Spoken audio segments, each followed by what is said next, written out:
ประเทศที่สวยงามแห่งนี้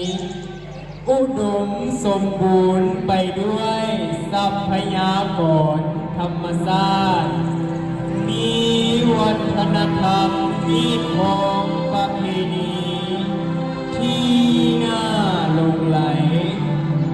คนลาวมีน้ำใจ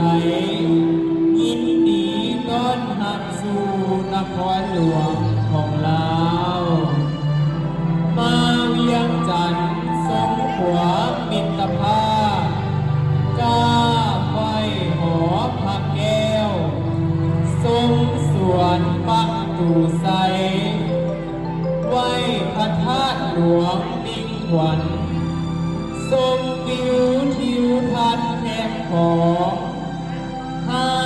สายสีทองดอนจันทร์10 รสอาหารนานาชาติเพิ่มหอภาษา40 สั้น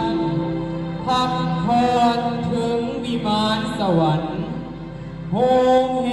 ดอนจันทร์พาเลลือน้